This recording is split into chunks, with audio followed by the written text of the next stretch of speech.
How much closer do you want to get? I know, it sucks, but there's Caesar! there's no way around it, because the game is dumb. Caesar me timbers. Alright, so we can't mess around a bit too much.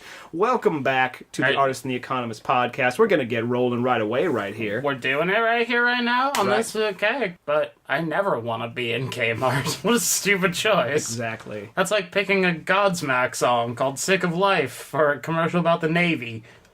I believe it. Yeah, that's because that happened. Very stupid. Stand alone. It's like you're in the military. You should never stand alone. Dude, you're an army of one. Everyone knows that. At-risk male youth. Nice. Anyway, Yes. Artist and Economist. Bro level podcast. Woo! all right, so we've had a lot of fun before doing the not fantasy fiction episodes where we just pick a prompt and make a story around those. Those are honestly some of my favorite things. They have been like the best, and I just have the most fun because it gives us a chance to be creative and have us both contribute to a show in the creative parts of an episode, unlike Bro Level, where I had to do all that shit by myself. Well, to be fair, I was the only one giving you fucking content to work with. Face! He's right. So, I'm going to just drop in. We chose the prompts beaches and bears because we like the enunciation. Yeah, alliteration. We like the enunciation, too. Beaches and bears. That real hard B. Yeah, that hard B sound, like a booty that won't stop bouncing. It's like the opposite of Patton Oswalt's, like that B fat, where he's like, I bought the bracelet. Patton Oswalt's a great comedian. I remember hearing that. Oh, I love it. Yeah, beaches and bears, baby. It's a weird combination, but I think therein lies the I'm challenge. gonna do my Aziz. That's a weird deal, but I'm gonna take it. God, that's a pretty good Aziz. Like, it's weird. Like, characters are one thing, and I guess at some level, characters are just humans doing a character. But, like, doing another person's, like, actual speaking voice, that's impressive. I gotta start putting my reels together, man. Gotta get my voice out there. Mm-hmm. I was gonna do another one, but you wouldn't know who he is, so it didn't matter. Alright, so let's just jump straight in right here, because we gotta watch the rest of Europe. Yeah, dude. Oh, Russia, England, get ready for reckoning. Get ready for World War III. Hey, with the number of fights and violent acts that have happened outside that stadium today, I wouldn't actually be surprised if that was the result. It's not World War III because Germany ain't there being a bitch. Nice. I'm cutting this out. This is fucking stupid. Let's get this done. Let's do it.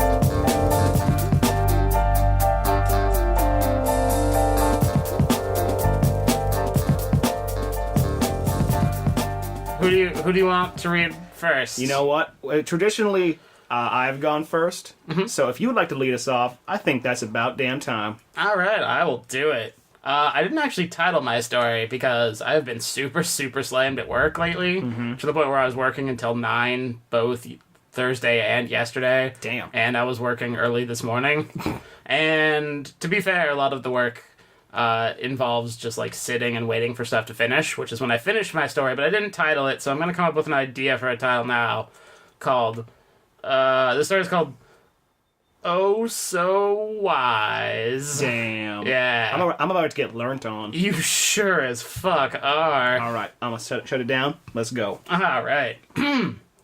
This is such a bad effing idea.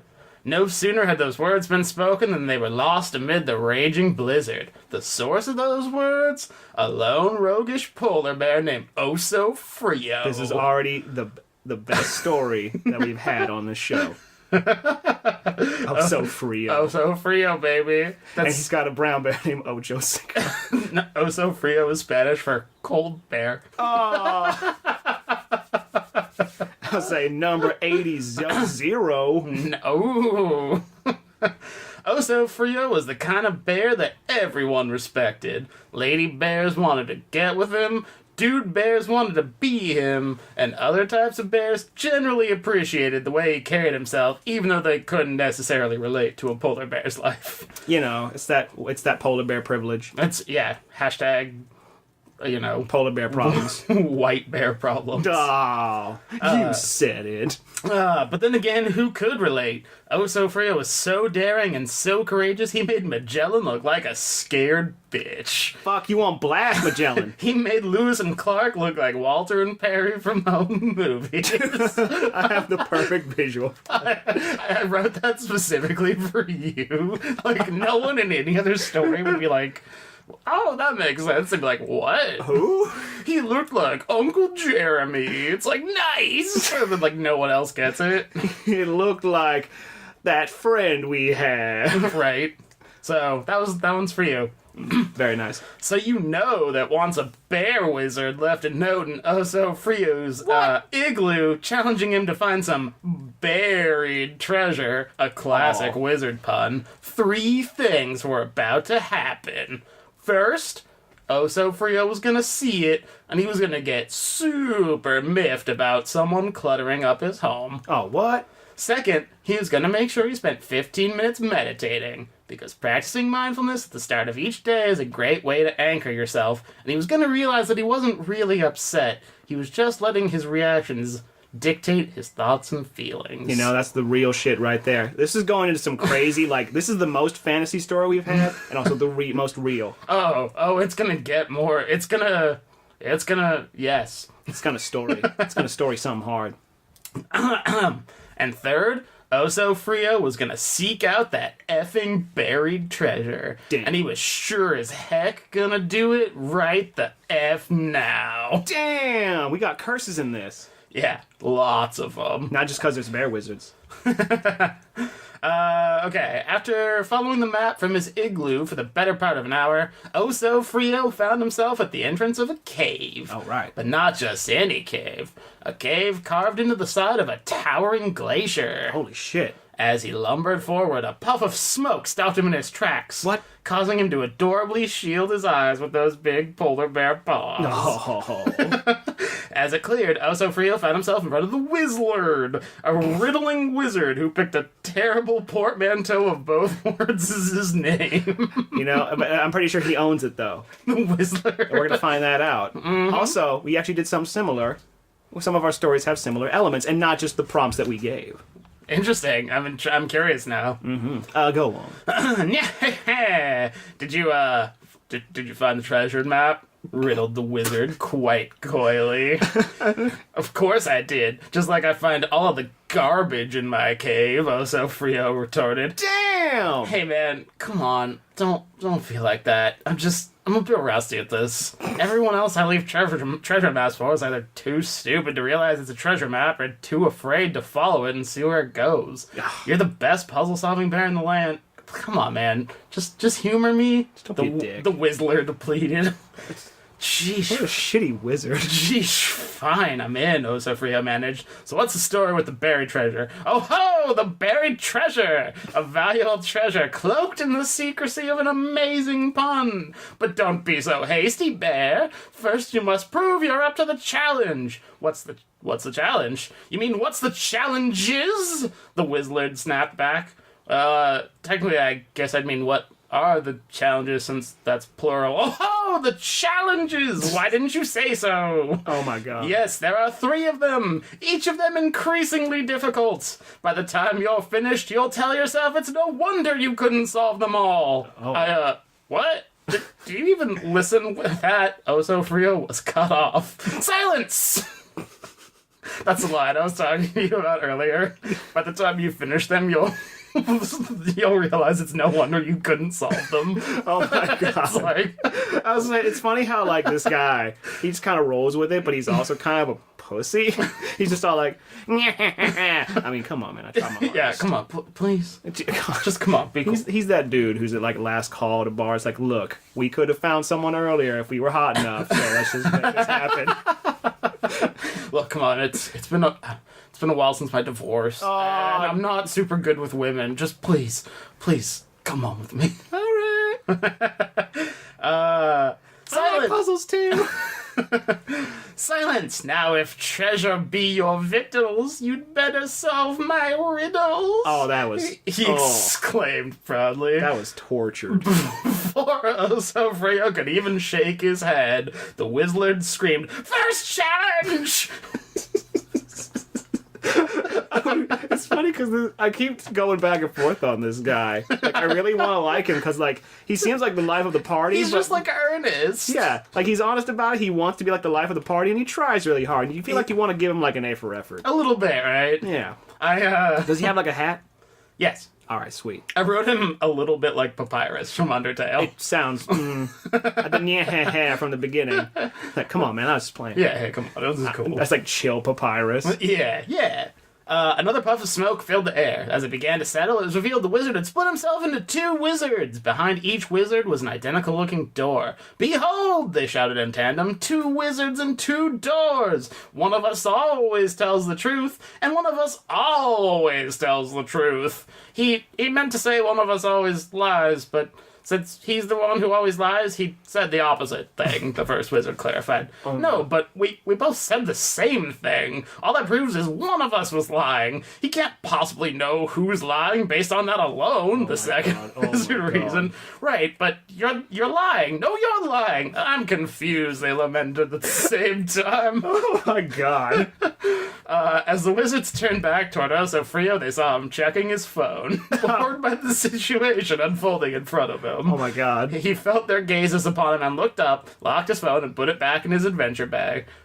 Sorry, I figured you guys might be a while with your weird tautological bickering. I was just futzing around on Bear Facebook, nothing major.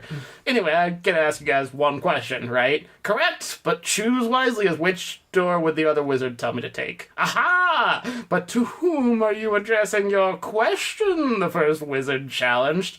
Doesn't matter, I'm just gonna do the opposite of whatever they say. Oso stated flatly. Oh. The second wizard piped in, "Well, I would tell you that he would say to pick the left door. Yeah, great, thanks," Osofrio said, making his way toward the right door.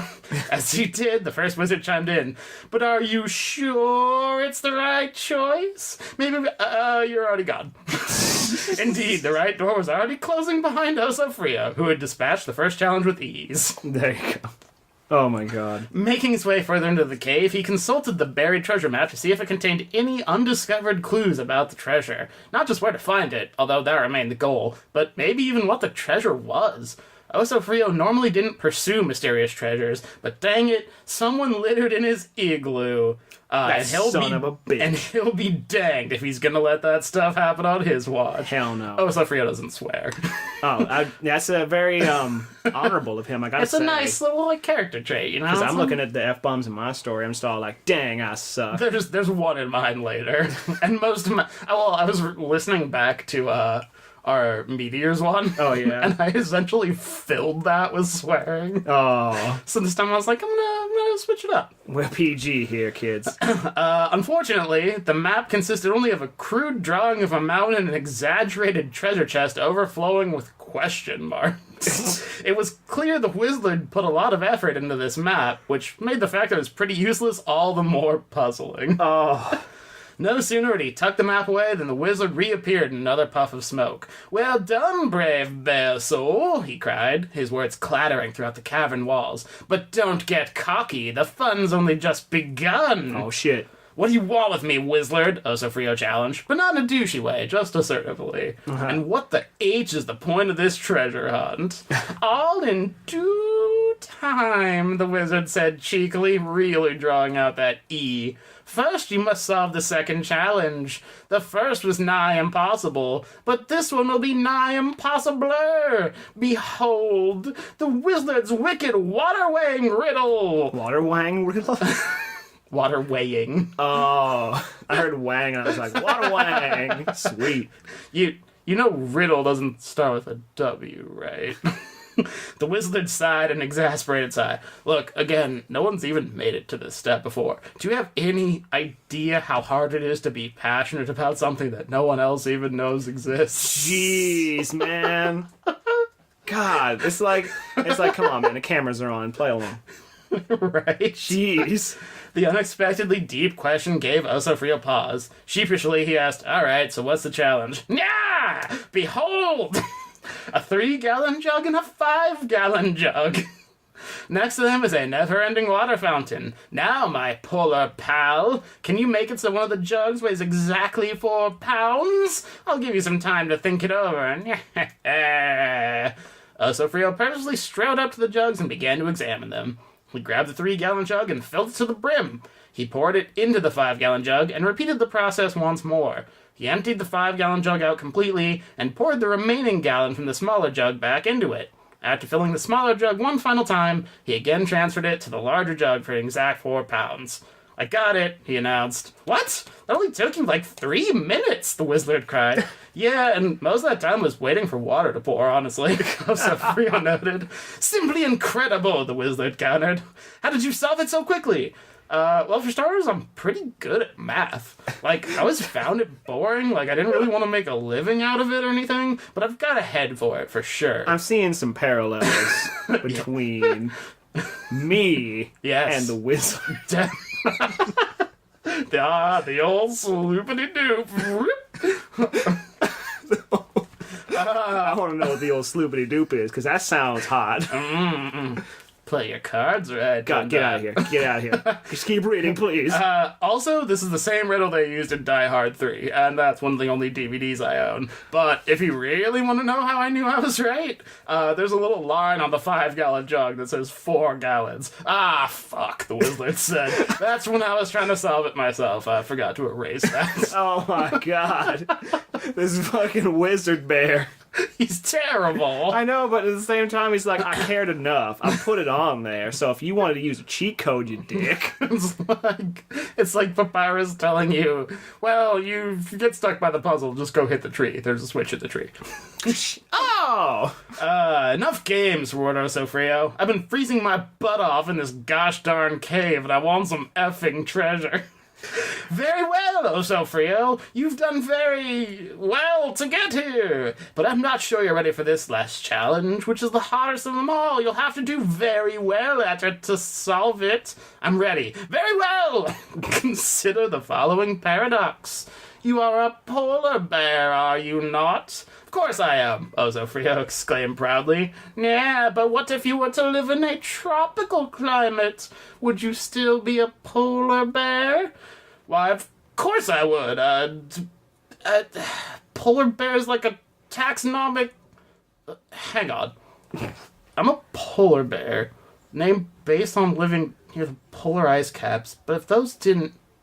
Give me a minute," he requested. Oh shit, oh shit. The wizard got a smug and somewhat creepy smile as a result of his final challenge. Indeed, while the first two had been somewhat conventional puzzles, the third was an existential question that cut to the very core of Osofrio's identity. It was much like the Ship of Theseus paradox, only much more cutting, and also it involved bears. Bears! He took a seat on the cavern floor and began to meditate on the issue. Minutes passed as he reflected on the question. Minutes that gave way to hours, which gave way to days, which turned into years and then decades. Finally, after 55 years, Osofrio opened his eyes, ready with his answer. "Wizlord, I've discovered the answer to..." What the? He felt the pinch of a tiny crab claw on his paw before shooing it away. Looking around, Osofrio could barely believe his eyes. Though the cavern walls looked familiar, the air felt humid and smelled of salt water. The sound of lapping waves grew louder as Osofrio made his way back to the cavern entrance, only to see he was now on a remote beach island, the frozen tundra of his memory now a literal ocean around him. Oh my god. Right? Oh my golden beach. Oh shit. Nice. That's a high five interlude. Oh yeah.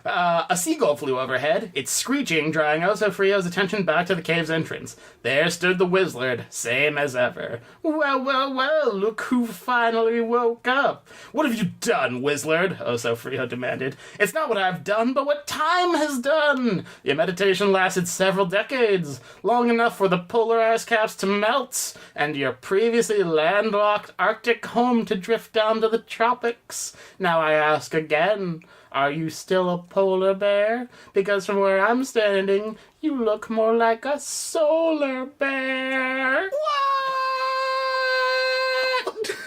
Boom! Holy, Wizard backdrop. holy shit. Yeah, it's a long setup for a pun. That's all the wizard was into. That, I see more in myself in him every passing word.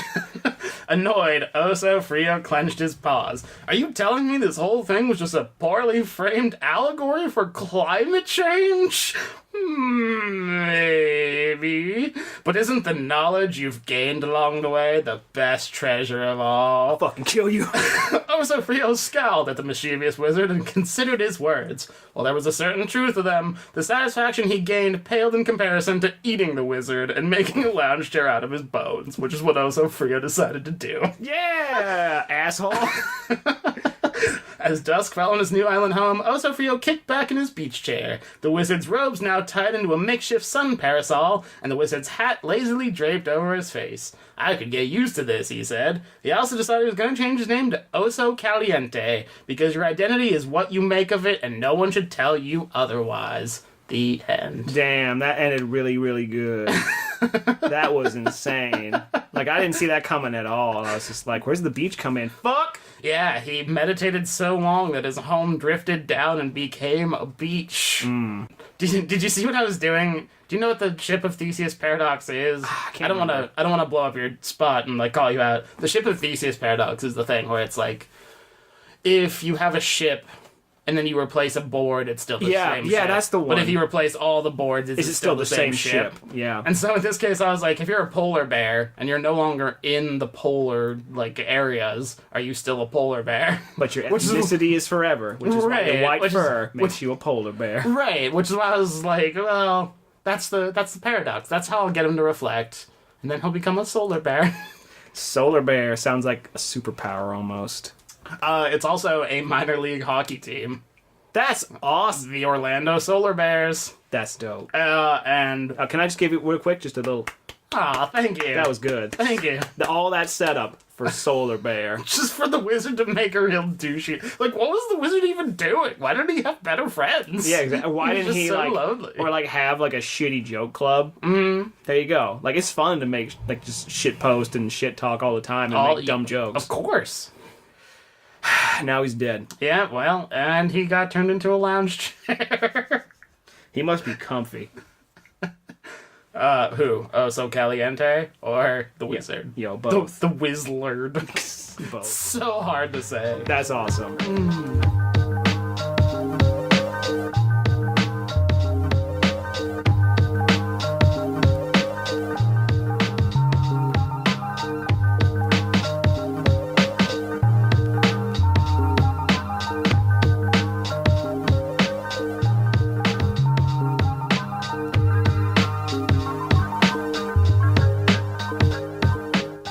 Certainly a good kickoff to this episode of Not Fantasy Fiction. Thank you. All right, now what's funny is if you told people at the start of this, man, that's only the second best story about bears and beaches you're gonna hear all day. It might be true, because we're about to hear another one. Shit, yeah.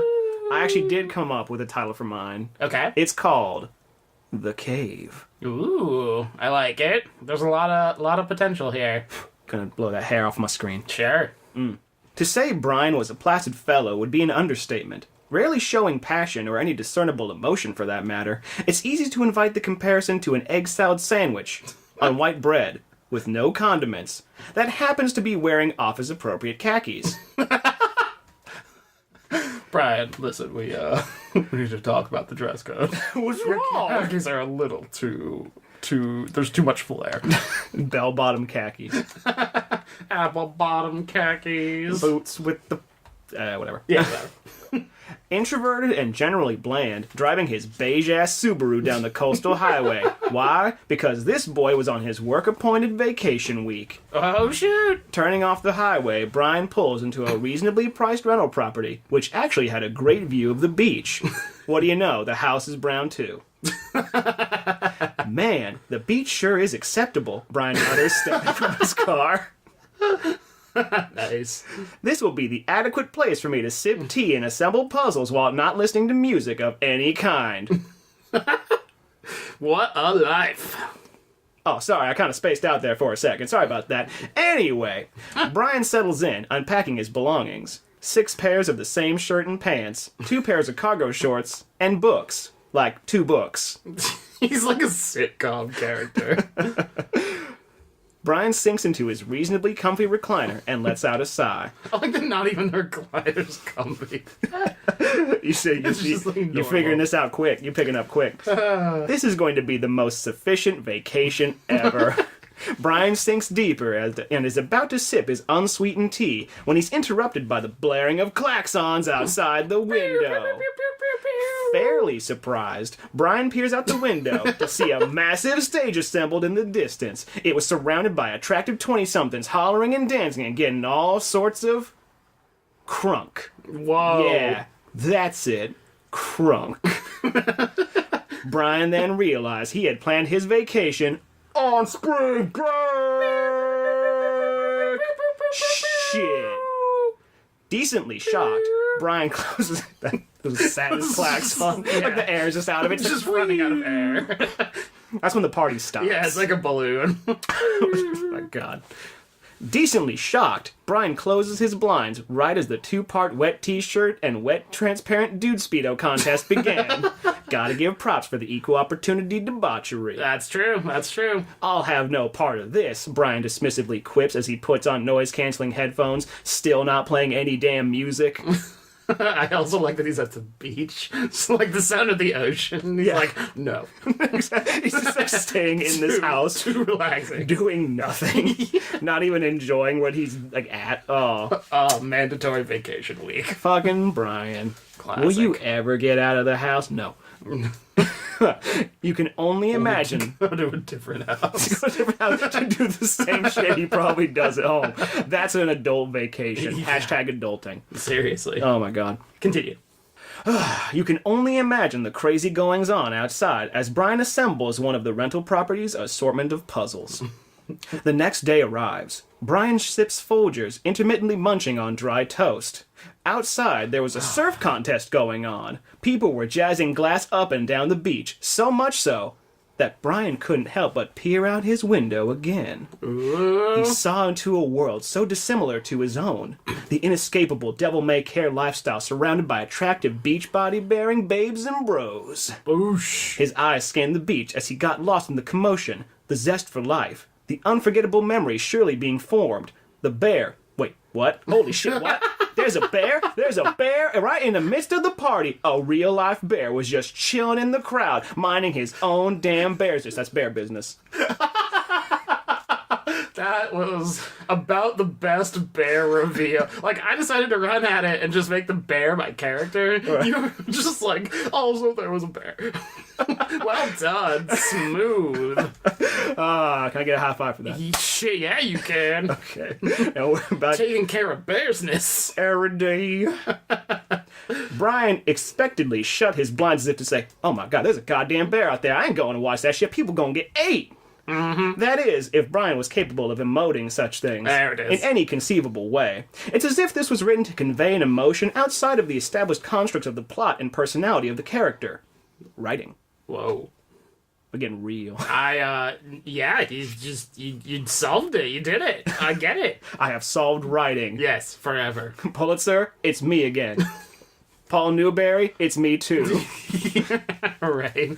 Brian's concern persisted through the afternoon, unable to bring himself away from one of his 2 books. Oh, man. What the fuck's a bear doing there? Exactly. Evening Spring break. Evening soon arrived, the sun fading into the horizon, punctuated by the back cover of Brian's book closing shut. Nice. Looking at the clock, just to hear it tick, because, he totally would, Brian couldn't shake his concern.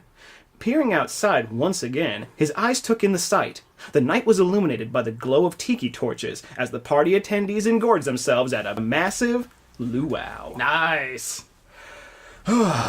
We're talking grass skirts and pigs on spits with apples in their mouths. You know that kind of shit. Dang. Brian felt straight out of reality. Exactly. So real. Brian felt a sensation of awe at the sight of dancers spitting fire and what the fuck? Oh my god, it's the bear again! Standing outside of the vicinity of the entire party, the mysterious bear was back.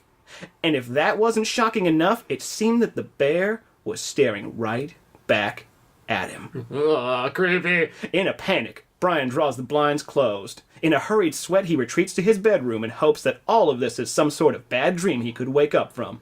After falling asleep, I guess? Whatever. Anyway, Brian tosses and turns in his sleep, unable to ease the bear's gaze from his mind. Oh, yeah, I'm with Brian on this one. That's the most real summer shit ever. It's too hot to sleep, too hot to do anything. And you're just like, well, maybe there's a bear. Might as well just sweat in my with my eyes closed. Some sort of demon bear. And don't want to open them in case, yep. Yep.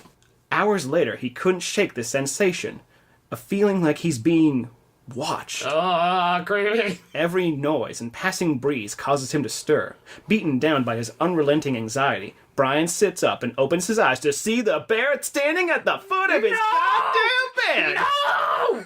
Brian made not a sound as terror struck. How the hell did this bear get inside the house? How did he do it so quiet? And what the fucking ever-loving shit did it want from him? That's really the best question of all. The bear meets Brian's gaze once again. And then turns around and walks the fuck right out the room. Brian. This is just like a power move by the bear. Like, I'm in your house. He just leaves. Fuck you, Brian. Not today, Brian. Brian was stunned. Trapped in his own scattershot mind, he thinks to himself, it's as if the bear wants me to follow it. Oh! Pensively, Brian slips on his slippers, which is why they're called slippers, just so you know. Makes sense. And makes his way outside. Taking his first steps onto the cool beach, the bear is nowhere to be seen. Frantically scanning up and down the sands, Brian is about to head back inside to his puzzles and books and...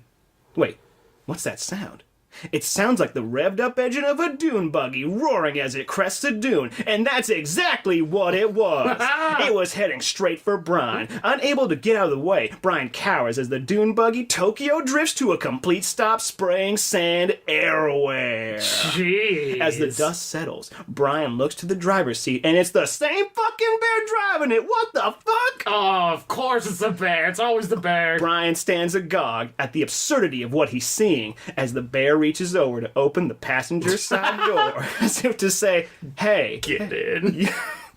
Hey, you. Get into my car. Get out of your bitch And into my fangs. Go ahead. No, Brian. Brian's boring side calls to himself. Think of the puzzles. The last chapter of that book. Why, you could go into town the next day and pick up something to crochet. Solid argument. Solid point. He's fighting it. He's fighting it with all his might. Sure. Against his teetotaling tendencies, Brian ignores that voice and hops in. Although he wasn't as rebellious to not unbuckle. To not leave his seatbelt unbuckled. Sure, of course not. I flubbed that line so hard. That's okay. Stupid. Yeah, well, duh. Come on, man. Be more like Brian. God. You're like, The bear and Brian blast down the beach on their way to God knows where. Unable to rationalize the continuing absurdity of what was taking place, Brian sat, not saying a word.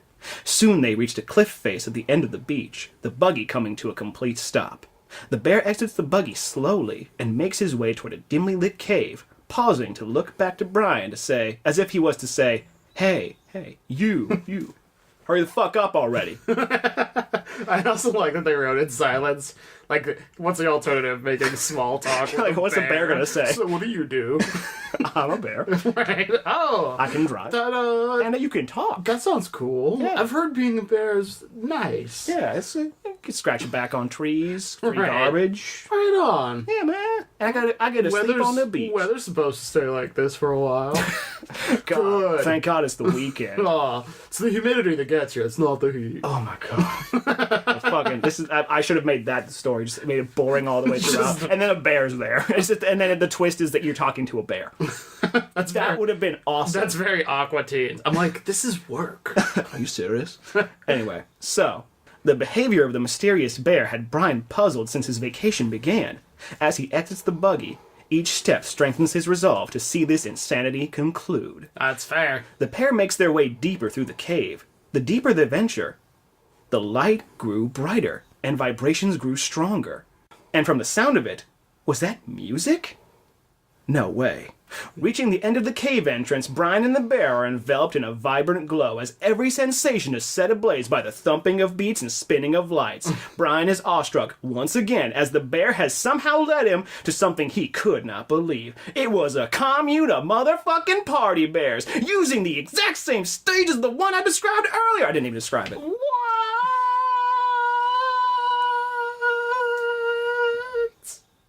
Yeah. That's crazy. Bears were partying everywhere, sipping on drinks, dancing, mingling, even ripping off bear bongs. Dang. Their special strain, Winnie the Puff. Oh, you got that I got that good. Oh, Bob. Oh. I got that honey right here. Yeah, they carry it around in like a honey pot. Dude. That's like their equivalent of like a little Crown Royal baggie. Yeah. Just like, Oh, man. that's fantastic. This is a party. I want a bear bong. I want to fucking go to this party. This sounds Me hopping. too.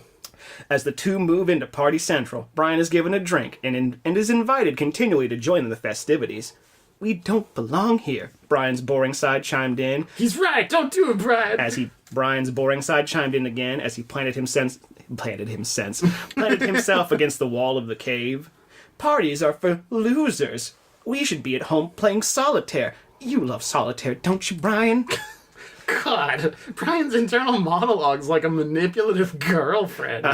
Or boyfriend, must be equal opportunity. Exactly, because we've already had the wet t-shirt and wet dick That's contest. true, I know. The beach dick contest. Woo! Yeah! Feeling almost melancholy, he stares into his drink. And then it happened. The BJ put on a track that Brian couldn't resist. It was... You see what I did there? I do. It was subtle at first. A toe tap. jockey. Jockey's bear. Holy shit, that's dangerous. Bear jockey. Yeah. That's what DJ stands for. His disc jockey. I was just sorry. I didn't mean to derail your story. I was just rationing that out in my head. I was like, BJ, bear jockey. What? What? That's awesome. Okay, DJ BJ, there you go. All right, Ooh. whatever. Anyway, then it happened. I read that part. It was subtle at first, a toe tap, then his whole foot. Soon he was swaying his hips, the beat punctuated with every sway. Looking up from his drink, Brian took his place on the dance floor. The bears formed a circle pit around Brian as he broke it down like a madman. I'm talking the Roger Rabbit, the Cabbage Patch, even 103 Dalmatians, the one Disney doesn't want you to see. Whoa! With each shimmy and shake. Illegal. With each shimmy and shake, the bears were getting into it as the party kicked into overdrive. Bears were bumping and the party was jumping. Brian felt lighter than air. In the face of all these bears, all of the desire for tedium and routine fell away. Swept away on the riptide of passion, the same kind that he saw in those 20-somethings partying outside his window. Brian was in the moment, rediscovering himself in a way he might have never felt again. He was almost ready to cry tears of happiness as he points to the BJ booth as if to say, "Thank you." And then the bears ate his ass. The end! Wow! Holy shit! The moral of the story is, don't try anything new. Like, you're gonna die, man. Are you fucking kidding me? You're gonna die. Do you want to be dead, or you just want to read? Be boring, you basic bitch. That's all you are. I feel like another important part of the lesson is don't take rides from strangers. You know? Very true. He was living it up until that last moment. I don't know how to feel. In his moments leading to his death, he felt more alive than he had ever had his entire life. Right. Can you believe that's a metaphor for literally everything that ever happens? I have wrote the best story of all time. You kind of crushed it. I like that that was amazing. Thank you. Those bears. Good job. Good job. I'm clapping for myself. I'm such a dick. Hey, you. You're going to die tonight. I was like, I need some time to digest that one. like those bears. Like those do. bears. Yeah. Beat me to her.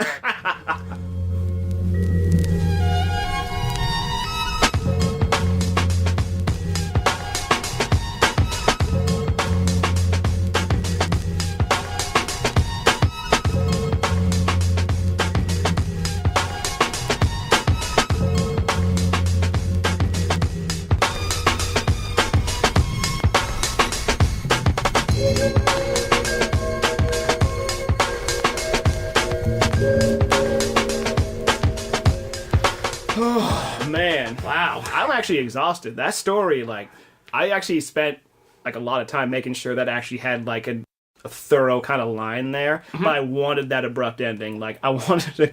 As soon as I heard the prompt, I was like, some guy goes on vacation, gets ate by a bear. Sure. Because I was going to do, like, a sand cat... Like, there were two options I had for a story.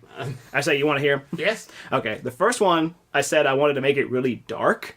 And so it was basically that entire vacation, like, planned out. And it was going that way. And, like, each day would have been, like, an example of something really fun happening outside. Or something that could have really, like... help this guy like get out of his shell, and the bear would have gotten closer and closer and closer to the house until it ended with him like standing at the foot of his bed and he smothers him with a pillow. Whoa! What's the moral of that story? It was like the bear was supposed to exemplify his like crushing defeat of the like his perspective on the world, because everything that could possibly happen outside is happening and he doesn't want to take any part. I wanted it to be really dark. Good lord, that would have done it. Oh my! Just a bear, like man size. Don't even claw him or eat him. Like he killed him in the most like real way possible. This will all be over soon. He doesn't even say anything. He's just looking at him. Just like, hey man. Good lord. Yeah, I wanted that. As the muffled screams carried off into the darkness, he realized. Brad doesn't seem like the type to scream. Yeah, he's got. He seems like the kind of guy who'd be like, "Hey, no." This having a real hard time breathing. I was actually running out of ways to say like appropriate or okay over the course. You did of a the great story. job. Well, and like his budgeting emotions is something I wanted to do too. Well, and the way the story you ended up going with. That party scene, I felt it. That was some awesome writing. I was like, I've been there. I've been Brian. You know. You don't belong here. Go play Solitaire or Command and Conquer Red Alert 2. That game's still fun. You can put the computers on hard mode if you want to have a real challenge. It reminds me of that song from, I think it's the Pulp Fiction soundtrack. I don't remember who does it, but it's the counting flowers on the wall that don't bother me at all. Playing solitaire till dawn with a deck of 51. Oh, wow. Smoking cigarettes and watching Captain Kangaroo. Now don't tell me I have nothing to do. It's a great song. It's got like a real twangy guitar in it. It's fantastic. I gotta see that movie again. I don't remember if that's in Pulp Fiction. I just remember my roommate sent me that song. Legally, via legal, very purchased American means. And he told me that's what it was from. iTunes, Napster, Rhapsody. Waste. LimeWire. Kazaa. But I think we did some good stories here, man. I agree. Like, it's funny because I was going to say there's other idea I had, but that's screw it. I like how both of us are really actually showing exactly how we write in this way. Because, like, I always, when I actually shared this with some friends when I was talking as I was writing it, like, I said, it's written as if it's meant to be performed and read. So, like, the last thing I noticed that the last time we did it, because I had Ripley Stabbin-Sax's story, and that was very like dialogue heavy, and it described actions in a way that was like very over the top. Yours are written in a way that are meant to be like read. I think for sure, and like read like internally. Yes, and so when I had like visually read, I actually look at the scripts I have, and it's like in all caps at some points, like using the exact same stage as the one I described earlier. I didn't even describe one. But yeah, no, it's funny though. It's funny you mention that, because I was thinking that as I was writing it. I was like, some of these jokes would land better if they were like read as opposed to heard. But I'm gonna just roll with it. And you know what's funny? We're out of time. We're out of time right now because that soccer game's about to start soon. True. But you know what I'm gonna say right now? Anybody listening right now, how about you tell us what you thought? Because, in all honesty, like, we can sit here and talk about the merits of our own writing, but that's kind of douchey. Sure. So, I'm going to open that up for comments. Did you like it? Did you hate it? Tell us how we could improve, because this is some fun shit to do. True. Like, we always come up with different topics and different ways to, like, make this podcast fun. Hopefully for the audience, but mostly, like, for ourselves, sure. But we want the audience to have fun, too. I'd just like to point out, what you're doing is pretty unprecedented. You're asking for the internet to voice an opinion on something, and I don't know if they're ready. I don't know if they're ready or if they're capable. We just hit, like, 32 subscribers. I think they're motherfucking It was 33 when I looked last night. Because I went back and... Oh. Shit. No, I thought about that as in, like, I had seen it, like, sooner than you did. So I was like, oh, shit, we lost. Oh, no, wait a minute. No. So my brain had to, like, jump over that, like, do a cartwheel. Yeah, I got it. Do a backflip. And face plants. Yeah, exactly. You had to backflip. Just like, whoa, hold up. The other thing, if anyone's out there listening and or feels the desire to comment in some capacity, how about a prompt, baby? Yeah. Boom. Yeah, leave one in, leave two in, doesn't matter. We'll take a look at them, and it's got to have alliteration. That's what. Alliteration. It's got to have that. It's gotta have alliteration. Exactly. It's gotta have amelioration. Exactly. It's gotta have prestidigitation. How if we're gonna go for a problem? How can we know if mirrors are real if our eyes aren't real? That's some motherfucking deep shit. Yeah, dog. That's how I write existential dilemmas punctuated by real things. Up top. Boom. This was a lot of fun. Hope you guys enjoyed it, and we'll see you all next time. Yay! Goodbye. Enjoy Russia, England. This is the douchiest way to end it.